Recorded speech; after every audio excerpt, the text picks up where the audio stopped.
Hi, it's me. Welcome to another new idea overview for Limbus Company. This week marks the beginning of Season 7 and Canto 9, and to commemorate it, we were given two brand new Triple IDs to play around with in LCA Udjat Vanguard Team 3 leader Outis and the Index Proselyte Paperslip Faust. Both of these are syncing IDs that are hybrids with another status effect. Outis is a hybrid Tremor ID, whereas Faust is a hybrid Poise ID, though I should clarify that Faust is primarily Poise rather than being primarily syncing. They both have quite a lot of new status effects and mechanics to go over, so let's go ahead and jump straight into it. The Index Proselyte Paperslip Faust got a lot of effects tucked away in her passives, and the information is pretty daunting at a glance, but it boils down to only a couple things you need to keep track of. To begin with, a lot of things happen at the start of the turn. Faust herself will gain a prescript based on her stack of Grace of the Prescript, both of which we'll get into in a moment. One target will be inflicted with Prescript's target. The effect does not stack if you have multiple index units in battle, and Mark of the Prescript will be applied to up to 2 of Faust's skills on the dashboard, signified by the 5-point blue flower around it, and at 6 or more Mark of the Prescript, it prioritizes her skill 3 for this effect.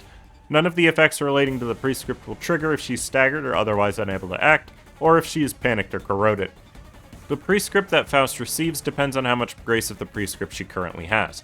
Prescript Paperslip 1 requires you to simply use a skill marked with the Mark of the Prescript, and is the default Prescript received at 0 to 2 Grace of the Prescript.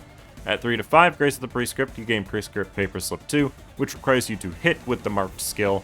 At 6 to 8 Grace, you gain Prescript Paperslip 3, which requires you to hit using a marked Ego Awakening skill or skill 3.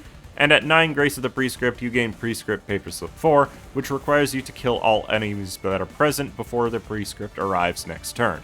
A new Prescript arrives at every turn start, so executing the fourth one is not the easiest thing in the world. However, unlike the other 3 types of Prescript, there is no downside to not fulfilling it. Speaking of that downside, let's talk about fulfilling the Prescripts. If you execute the Prescript during the turn, you heal 4 SP and gain 1 Grace of the Prescript. However, if the target you executed the Prescript against had the Prescript's target, you instead heal 8 SP and gain up to 3 Grace of the Prescript.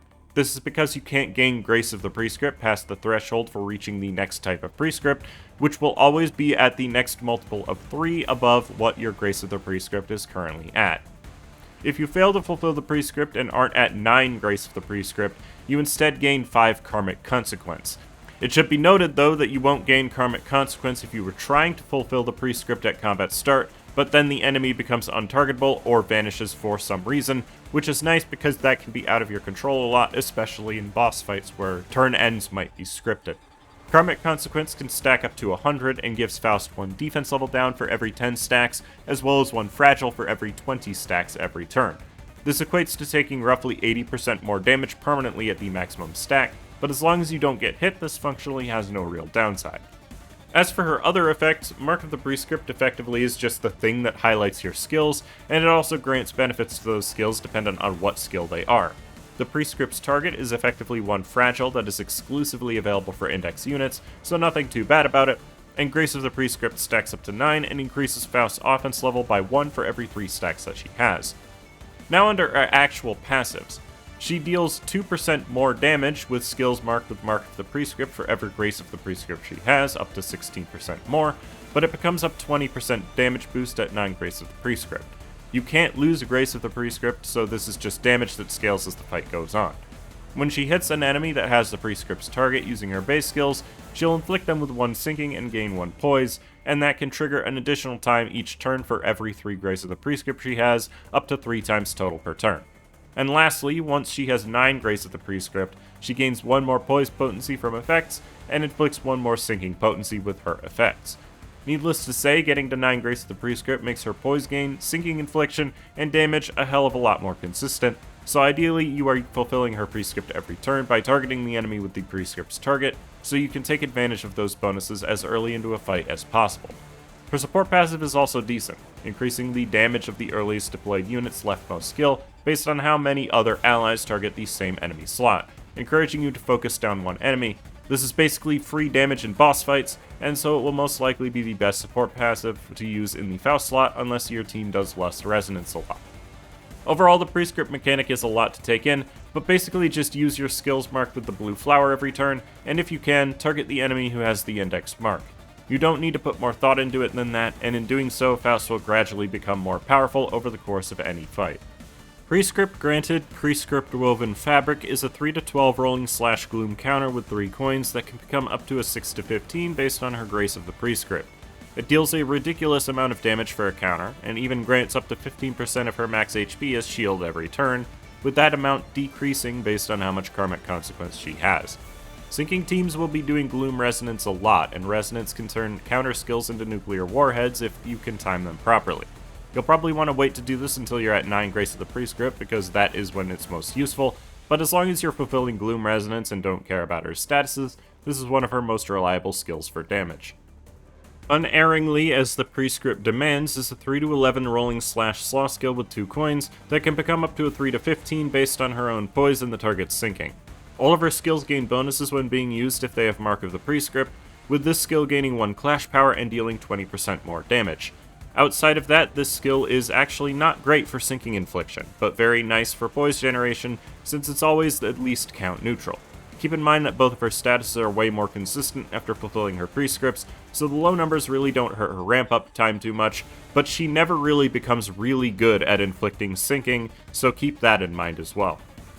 Undertake the Prescript, again Undertake, is a 4 to 16 rolling / pride skill with 3 coins that can become up to a 5 to 23 based on her own poise, the target sinking, and if the skill is marked. Overall, it's just a really reliable skill too, granting a lot of poise, but again, having most of the sinking infliction tied to her landing a crit and her passives, and having fulfilled her prescripts. I don't know why I consistently have the least to say about skill 2, despite it being the most reliable skill in general most of the time, but in this case, I think it's just how similar its role is to skill 1. As the Prescript demands, You Will Be Eliminated is a 5 to 17 rolling / gloom skill with 3 coins that can become up to a 6 to 24 based on her own poise, the target sinking, and if the skill is marked. It is worse at gaining poise than her skill 2 by a pretty large margin, though technically better at inflicting sinking with 1 more count on a crit. At 6 or more grace of the Prescript, all the coins become unbreakable and deal 30% more damage, plus it dealing another 30% more crit damage when used while marked, and also gains a little extra poise potency when used based on her grace of the Prescript. The final coin also deals quite a lot more damage based on her grace of the Prescript, up to 60% more on hit. It's quite a powerful skill 3 that deals more damage than any of her other skills, but you still want to use her skill 2 to build up her poise potency quickly. I would recommend saving it for turns where it is marked so that you can always have it when you need to fulfill the 3rd level of Prescript, because otherwise you'll be forced to spend resources on Ego to not gain Karmic Consequence. There are 2 Ego that this ID perfectly fuels, with the first being her Everlasting. Everlasting is mostly useless to the ID since it's not a Tremor ID, not the fastest non-Tremor ID who can utilize it, and can't activate the passive outside of using the Ego itself, which could have actually made it a useful slot in. More importantly, she perfectly fuels her own Thoracalgia. Thoracalgia is extremely important in any poise team, helps to bolster her already solid poise gain, and provides passive healing to the entire team after it's used once. It's also a really great Ego for damage considering it's a Pierce Ego, and poise teams mostly focus on Pierce damage right now. Lastly, she can't fuel it at all, but she has great synergy with Hexnail. It inflicts Pierce Fragility, which is useless for her, but awesome for the rest of a poise team, but more importantly, the passive gives damage bonuses for every unique negative status effect Faust has.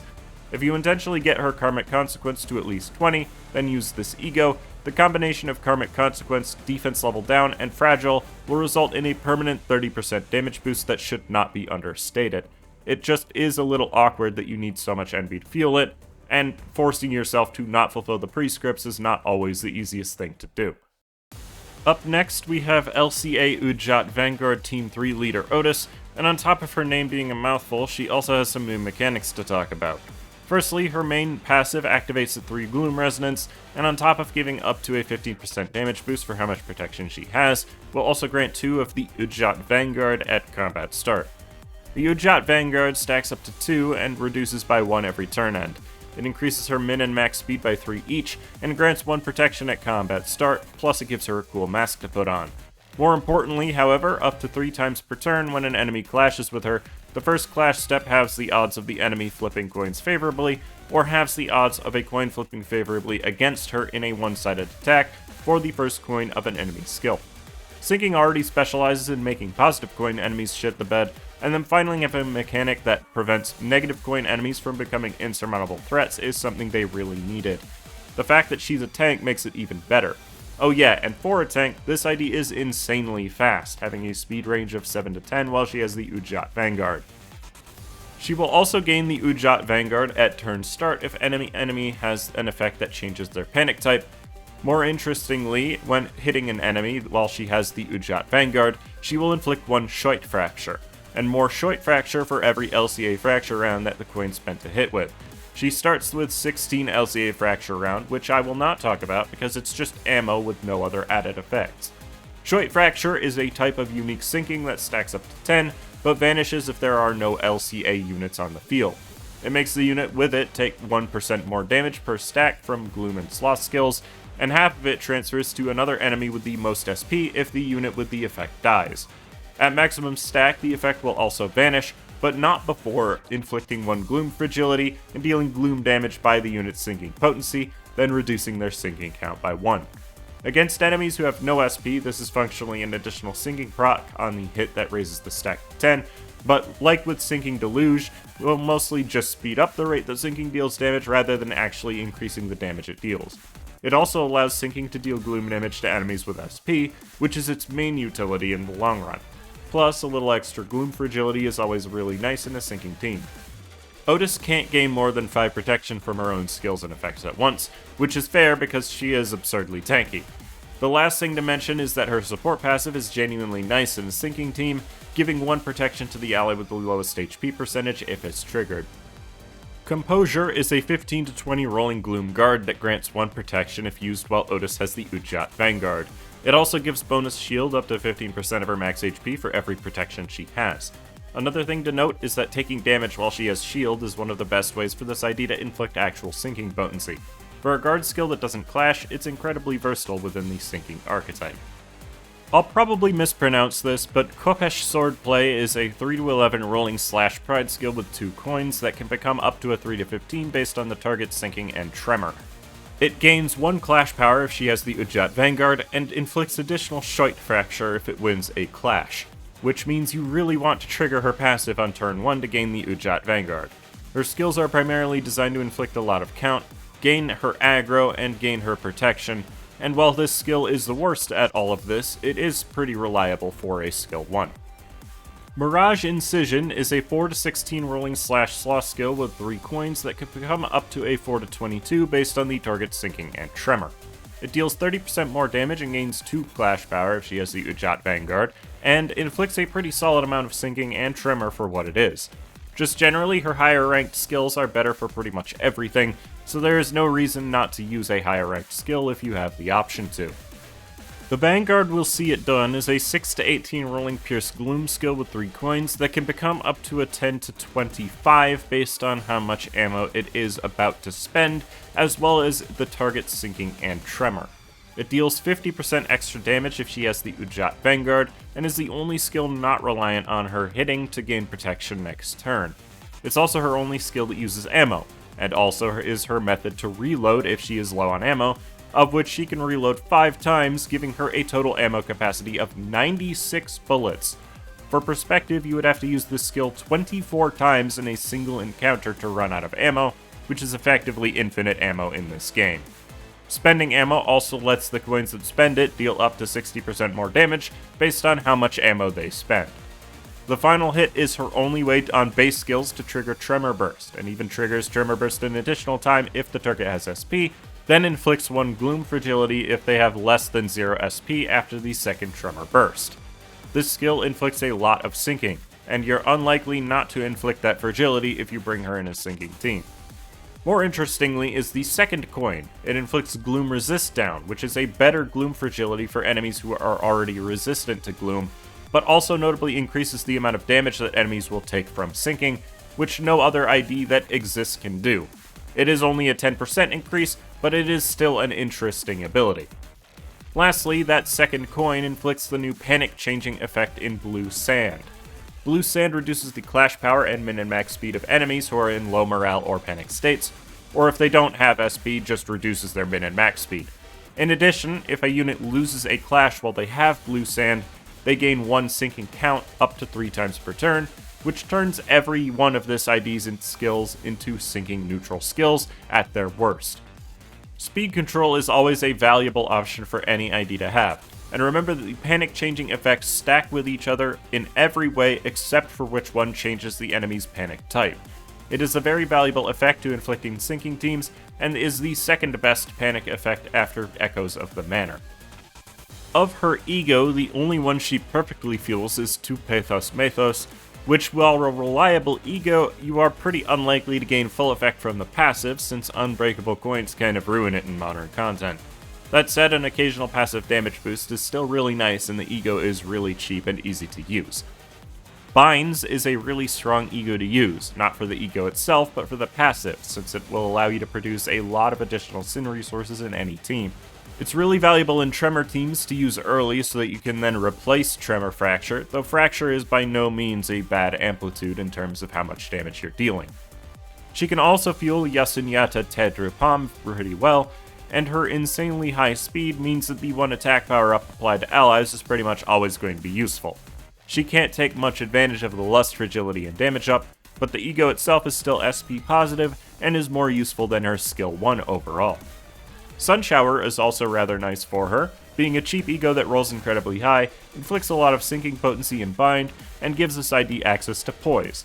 If you can somehow gain enough Poise to trigger the crit to trigger that Tremor burst, it is also a very reliable way to inflict a positive amount of sinking count, though outside of that, the occasional crit is nice for some extra damage. And finally, Holiday is great for healing ally SP, can apply Gloom damage up in sinking teams for some extra damage for the team, allows you to inflict Tremor Burst on demand, and the passive can even occasionally inflict a little bit of sinking or tremor. Both of these IDs can be used pretty reliably in any team, though they definitely are better in specific teams. To start with, Faust is great to bring alongside any other Poise setup.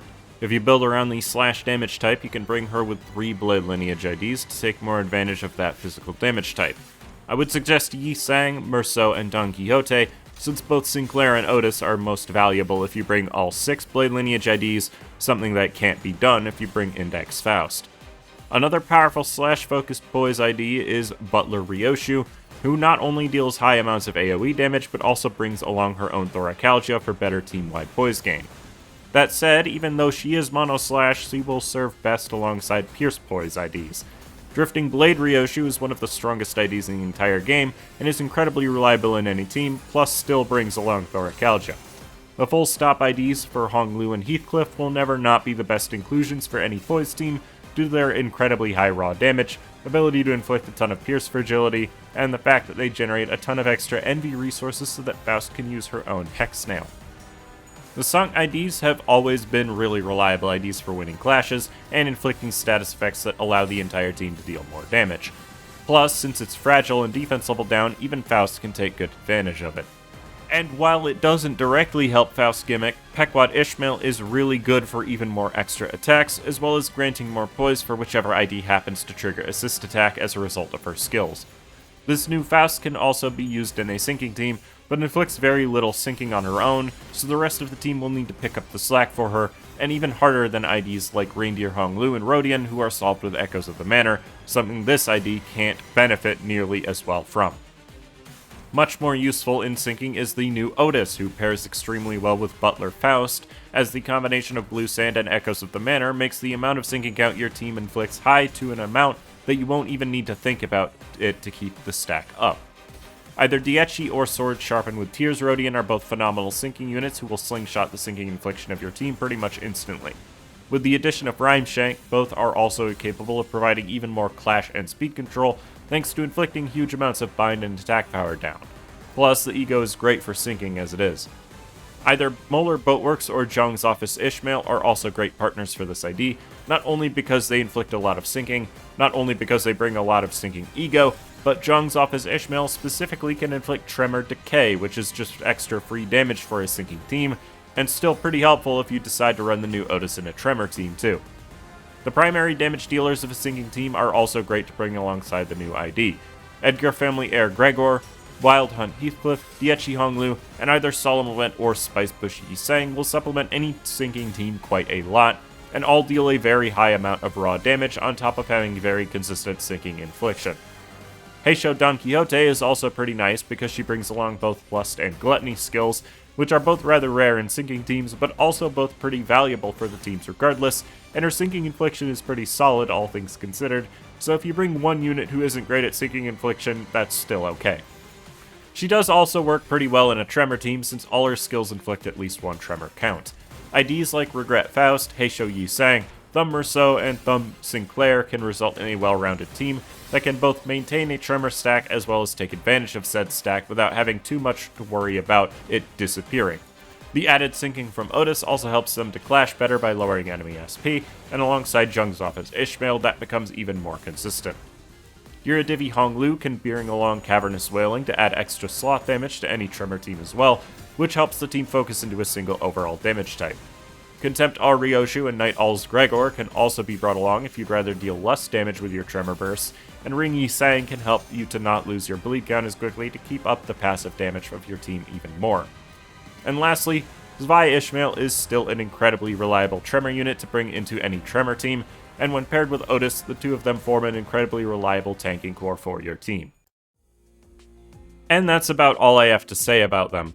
While they have a lot of text on them, neither are too complicated to pilot when actually using. They're a really solid pair of IDs to start off a new season with, and while I personally find Faust mechanics to be uninteresting, Outis is a really cool unit that I've already found myself enjoying a lot. I have both of them with what I believe to be the best ego equipped at max level if you'd like to give them a try before pulling or sharding them, so feel free to add me if you want that. I'm going to continue streaming the new Kanto as it comes out every week, so be sure to join us as it's usually a pretty fun time. Be sure to like and subscribe as it helps me out a lot, and let me know what you think about these new IDs in the comments below. Thanks for watching my video, I hope you have a great rest of your day, and I hope to see you again soon.